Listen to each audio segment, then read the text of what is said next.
Hello, this is Bridget Conlog, Health Sciences Librarian for Pharmacy and Nursing at Wilkes University. This short presentation is designed to provide a brief overview of the rapidly expanding phenomenon known as predatory publishing and how this phenomenon affects nursing research, scholarship, and patient care. The open access publishing model began gaining ground in the early 2000s. The idea behind open access is to lower the barriers that can slow down or impede scientific discovery due to publishers holding copyrights to researchers' works and requiring payment for access to these articles, either through journal subscriptions, memberships, or pay-per-view. Journal subscriptions have become increasingly unaffordable for many universities, and libraries must make difficult and unpopular decisions about which resources to cut. Traditionally, journals support themselves through subscriptions, memberships, and advertising. There is no charge to authors for publication, but typically authors give up copyright and control of their article in return. In the open access model, the author pays an article processing charge to have the article published, but the author retains the rights to his or her article. The articles are made available to the public on the journal website at no charge. Journals that are open access still conduct peer review of articles, which is a long-established quality control mechanism for scholarly journals.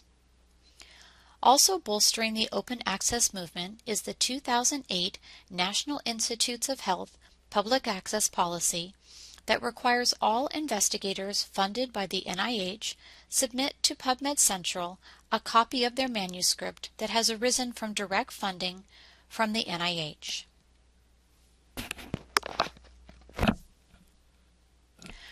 The term predatory publishers was coined by Jeffrey Beal, a librarian at the University of Colorado. Mr. Beal began his study of this group of publishers in 2008 when he and colleagues began receiving email solicitations for articles for journals he had never heard of. Beal began referring to these publishers as predatory because they engage in questionable publishing practices while posing as legitimate publishers of quality scholarly literature. They exploit the open access model in a number of ways. Predatory publishers capitalize on the need for faculty to publish in order to achieve tenure. However, established and experienced faculty are also taken in.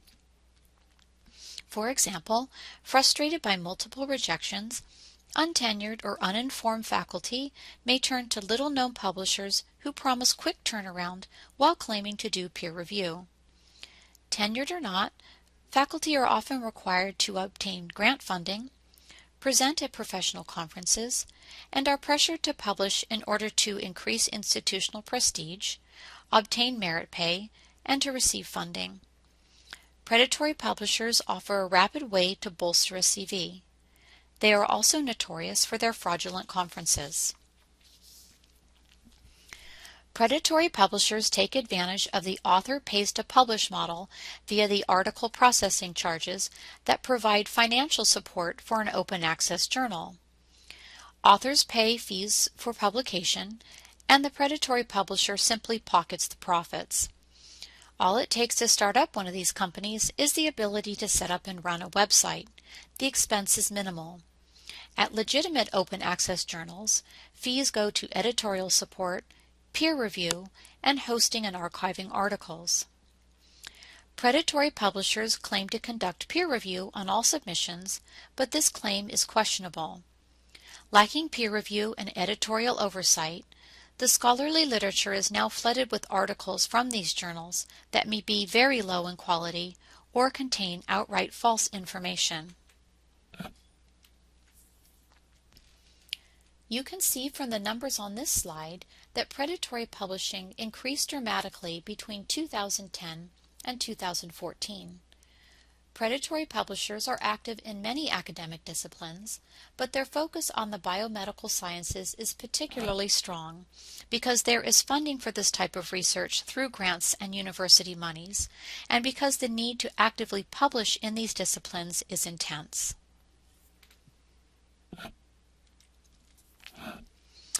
As you can see, this study illustrates the large number of predatory journals that focus on nursing. As do all healthcare professionals, nurses rely on high-quality evidence to advance patient care and outcomes. Articles published in open access journals can be very helpful to healthcare professionals who, for a number of reasons, do not have access to more well-established subscription journals. The increasing presence of articles that are open access, yet published in low quality or predatory journals, can compromise nurses' ability to make clear, confident, and safe clinical practice decisions.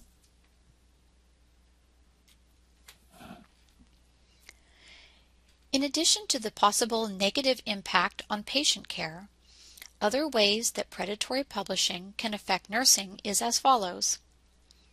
Time and effort is wasted if faculty unknowingly publish in a predatory journal, and the Tenure and Promotion Committee may reject this publication as part of the scholarly portfolio. Researchers' reputations can be hurt within their department or in the greater scholarly community if they publish with a predatory journal. Department funds and grant monies are wasted. Not all studies published in predatory journals are spurious or low quality. Publishing good data in a predatory journal may result in that data never getting published again in a legitimate journal. It may be missed altogether if the journal is not indexed in resources like PubMed or CINAHL. Commentary in the journal Nature from 2017 estimates that at least 18,000 funded biomedical research studies are tucked away in poorly indexed, scientifically questionable journals. Students don't have the expertise to fully evaluate journal quality and may include poor quality studies in their projects. Reading and absorbing information from such poor quality sources may also affect their practice at clinical sites during their education and also later as nurse managers and administrators.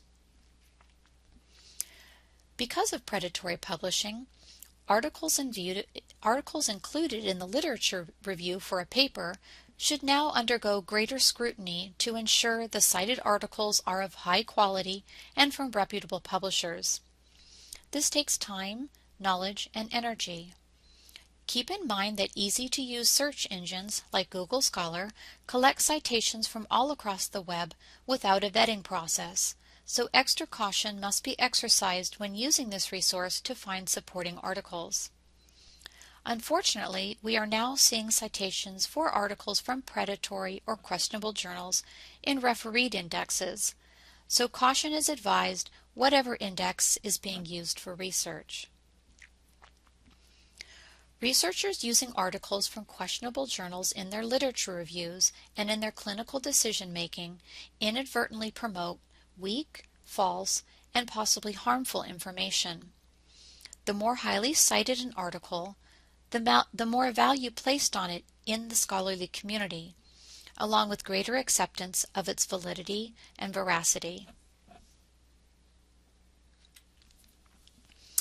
So how to approach this problem and ensure that we are using only high-quality, evidence-based, and truly peer-reviewed scholarly articles for our research?